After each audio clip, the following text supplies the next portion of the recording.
And we've got guests from Folkestone Rugby Club, the Stones here. Good morning, guys. Good afternoon, in fact. Good afternoon to you. Hi, Martin. That's Andy and that's Phil. And they're going to be talking to us quite a bit during this hour about what their roles are at the club, what the club's all about, and why you should be going along to watch the Stones. I'm sure you guys are going to want to tell us about that and get more supporters down there. So I gather, let's talk about your roles at the club. Andy, you're the chairman, is that right? Yeah, I'm club chairman and have the responsibility for really dealing with the business plan and the overall direction of the club. Supported, I have to say, by a fantastic group of guys that sit on the committee as well. So, and we've had a great few years where we've developed into a club with an academy, which obviously is great to be here today. Yes. And that's a really valuable step for us, as well as having developed great facilities. And I think since Darren's joined the club, he's really sorted us out in the park as well. All right. And probably having our best season we've had for many a year this year. That's right. Darren's your head coach, isn't he? He's head coach, and he's obviously our link with the academy as well. Yeah, great stuff. Pity he couldn't be here today, but I'm sure we'll have an opportunity to bring Darren into the studio. Obviously, he works very, very close to us here. And Phil, your role at the club? I look after the club website, which is quite a daily job to maintain that, because we get a lot of hits on the website. We're getting up to 20,000 hits a week, which is really as good as your normal Premiership teams like Leicester and the Wasps. Very good. I help out too with the first team. Basically, I'm their dog's body. I make sure they've got all their kit and they know when they're meeting and they know where they're going, and we try and get them back safe and sound. Oh, you're a very useful chap to have then. you need people like that. Some of the players might disagree with that, but... Yeah. Now, just talking about the website, I originally made contact with you all through Christian Sangiuseppe, and now he tells me he's the primary webmaster. Yeah, well, Christian would say that sort of thing. He's got slight problems in his head, Christian. I think you know the family, you know. And he works out of a basement at the Burlington Hotel because his father won't let him out of the basement. And he does assist with the website, yeah. Christian, I'm sure you're listening. I'm sure he is, yeah. I did manage to get it in, but Phil's had a quick rebuff on that one. So anyway, I think there are two people who look after the website. And Well, Christian three, does, actually. Ian Fell also helps and out. Ian as well. But both of them doing a good job, Andy. Yeah, it's fantastic. And, I think the other thing is we're a club that's run by volunteers, and, we can't do without people like Christian, Phil, who does so much of own time. They give it up for the club. Yeah. And, the website they've created on Pitro is first class. And as Phil said, I think it had the most hits out of all the clubs in the last few weeks. So it says a lot for where they've taken us and really gives us good publicity about what we're all about as a club. Yeah, it sounds good. Well, we're going to hear more about what the club is all about and why people should go along and where they must go as well. All those sort of things during the later part of this hour. We're going to get back to some music now, and this next one up was... Right, now we're going to get back to talking about rugby. So we need to know exactly where Folkestone Rugby Club is. So, guys, tell us. Folkestone Rugby Club is up at Burlington Fields, which if you take the A20 sort of northwards from where the tunnel is, and then you come to the roundabout, literally take the first left and over a bridge, and we're just on the right-hand side, which is just down from Sen Valley Golf Club. So very easy to find. Easy to find, and lots of space for visitors to come along. Yeah, we've got great car parking facilities, and on a Sunday with all the kids up there, we have plenty of room for everyone to come. Okay, the main games, I know you've got all various levels, haven't you, Phil? The levels of, you've got seniors, juniors, you've got women. Yeah, in the seniors we run four 15s, and also what's called a Vets 15, who are known as the Folkestone Fossils. There's a ladies team which is just starting up again this season, and two what we call fillies teams, the young lassies, at under 15 and under 18 levels. The four senior teams, they play in their own leagues, and they're all doing pretty well actually. Yeah, and now the Folkestone Fossils, just targeting on that for the moment, what sort of age group are we talking? What's the youngest and the oldest player? I think we're looking at about 30 years old. You've got to be over 30 to play.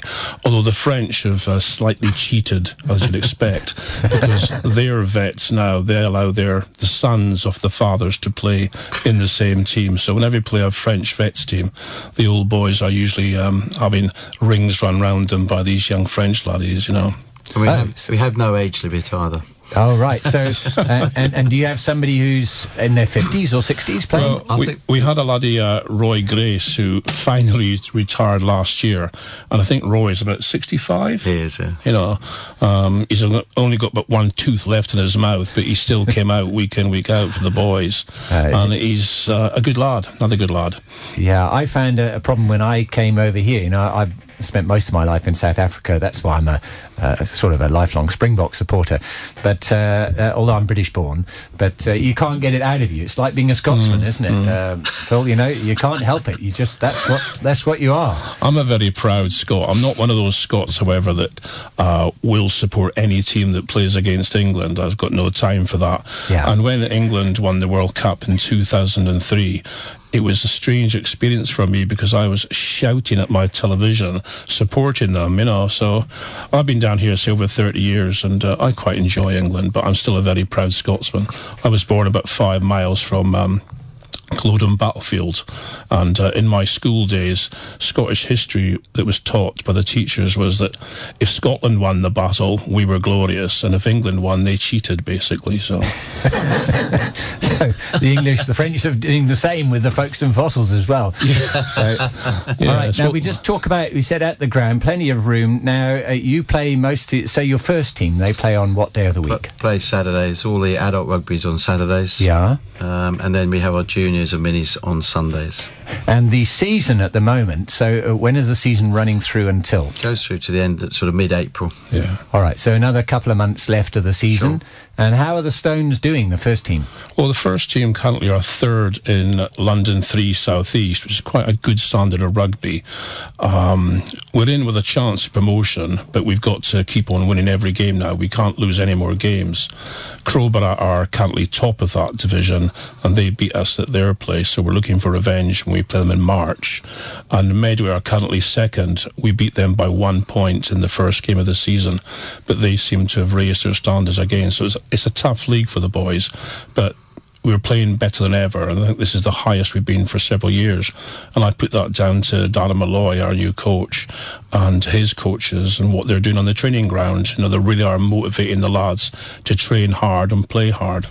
Okay, Darren Malloy, of course, from and he spends most of his time here at Academy FM as well. Not FM as in the radio station, Academy, the school, the Academy, the college. Darren is I think he's the head coach for the college, rugby academy coach as well. So now, if people want to come along, have you got a home game this Saturday? We have home games every Saturday. There'll be one of our teams playing at home normally every Saturday. Not necessarily the first team playing. No, the first team are definitely away this Saturday because we're playing Maidstone in the Senior Vase, which is a national knockout trophy. Okay. Yeah, our next league game at home is against Horsham on the 3rd of March. 3rd of March, so we should advertise that one. Absolutely. And if people want to come along and support, and it looks like you need the support, you're in for a push for promotion, so you need support. They come along, they want to watch, how much do they pay to get in? There's no cost to get into the ground. We don't charge entrance fees. I wish more people from the local community would come along to our games, whatever 15 is playing, because the entertainment value is fantastic. It really is great.